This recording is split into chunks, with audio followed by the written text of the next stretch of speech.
So finally Netflix ने अपना offer change कर दिया और अपने ऑफर को और ज्यादा अट्रैक्टिव बना दिया। साथ में हम लोग बात करेंगे स्नाइडरवर्स की, क्योंकि फेसबुक स्क्रॉल करते हुए मैंने एक पोस्ट देखी जो कि एक मीम थी, जिसके अंदर वो इट मूवी का एक सीन था, उसके ऊपर मीम बनाई गई थी, जहां पे जेम्स गन फोन पे बात कर रहे थे, मतलब कि एक बच्चा बात कर रहा था और पीछे वो जो इट का जोकर था वहां पे लिखा था कि जैक स्नाइडर ने ऑलरेडी नेटफ्लिक्स से बात कर ली। तो मेरे दिमाग में आया कि आखिर इस बात में कितनी सच्चाई है, क्या सच में जैक स्नाइडर ने बात कर ली और नेटफ्लिक्स के अंदर हमको स्नाइडरवर्स दोबारा रिटर्न करते हुए देखने को मिलेगा। सबकी बात करेंगे, बट सबसे पहले नेटफ्लिक्स के नए ऑफर की बात करते हैं। लास्ट टाइम आपको याद होगा कि पैरामाउंट ने पहले तो गवर्नमेंट से शिकायत की, उससे भी पहले हॉस्टाइल टेक ओवर करने की कोशिश की कि बोर्ड मेंबर जाएं भाड़ में, मैं डायरेक्टली शेयर होल्डर्स को पैसे देके खरीद लेता हूं। लेकिन फिर बात नहीं बनी तो गवर्नमेंट से शिकायत कर दी, वहां से भी बात नहीं बनी तो लीगल केस कर दिया वार्नर ब्रोस के ऊपर कि ये लोग अपने शेयर होल्डर्स का भला नहीं सोच रहे हैं, ये केवल नेटफ्लिक्स से बातचीत कर रहे हैं, बिके हुए हैं शेयर होल्डर्स से, इनको कोई मतलब नहीं है। तो बहुत सारी चीजें बोली जिसको वार्नर ब्रोस ने तुरंत नकार भी दिया था। लेकिन अब नेटफ्लिक्स ने इन सारी चीजों को देखते हुए अपनी डील को और भी ज्यादा अट्रैक्टिव बना दिया। आप बोलिए कितना अट्रैक्टिव बना दिया है? बहुत ज्यादा अट्रैक्टिव बना दिया है, एकदम उसी लेवल पे ले आए या कि उससे ज्यादा अच्छा ले आए जितना पैरामाउंट का ऑफर था। अब नेटफ्लिक्स पहले इक्विटी, डेब्ट, इन सब की फॉर्म में पैसे दे रहा था, लेकिन अब पूरा का पूरा ऑफर ऑल कैश में हो गया है। जैसा कि पैरामाउंट ने वादा किया था कि वो भी सारा का सारा ऑल कैश देंगे, यहाँ पर अब नेटफ्लिक्स भी ऑल कैश सब कुछ दे रहा है, $82.7 बिलियन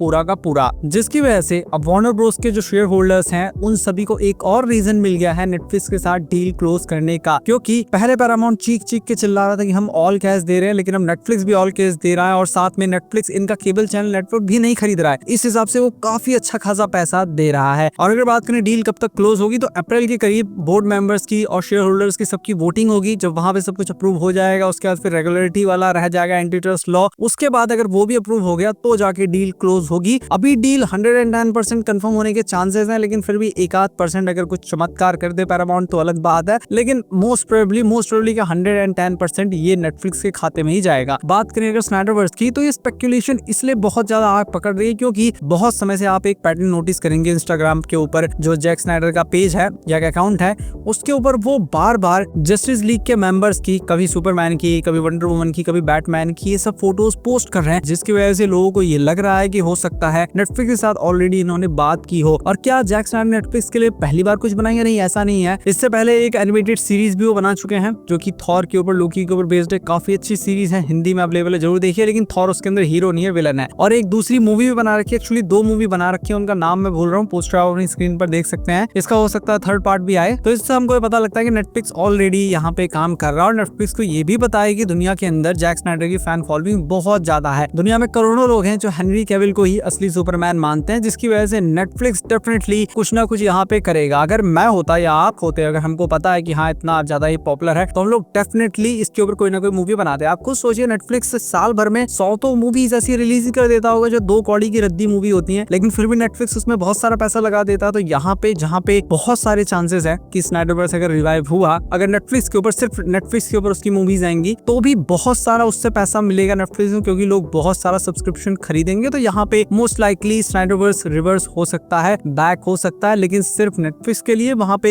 एक मल्टीवर्स क्रिएट किया जा सकता है कि जेम्स गन का जो यूनिवर्स है अलग रहेगा। जैसे कि आपने पीस मेकर के अंदर मल्टीवर्स देखा होगा, तो हो सकता है उसमें से किसी एक यूनिवर्स में ये वाला स्नाइडरवर्स वाला यूनिवर्स भी आ जाए। तो होने को कुछ भी हो सकता है, लेकिन मोस्ट लाइकली मुझे लगता है कि नेटफ्लिक्स के ऊपर स्नाइडरवर्स का कंटेंट हमें देखने को मिलेगा, लेकिन इतनी जल्दी देखने को नहीं मिलेगा, क्योंकि डील क्लोज होते होते लगभग 2027 आ जाएगा मोस्ट प्रोबेबली, और 28 में जाके मूवीज बनना शुरू होंगी मे बी। और इसीलिए मैं कह रहा हूँ कि इसमें अभी काफी टाइम लगेगा, मिनिमम 2028 का टाइम तो लगेगा ही लगेगा कोई तगड़ी अनाउंसमेंट आने में कि कौन सी मूवी बनाने जा रहे हैं। या हो सकता है अनाउंसमेंट पहले आ जाए, कोई मूवी हमको 2028 के एंड तक देखने को मिल जाए। तो आई होप आपको सब कुछ क्लियर हो गया होगा। इसी के साथ मैं मिलता हूँ आपसे अपनी नेक्स्ट वीडियो में।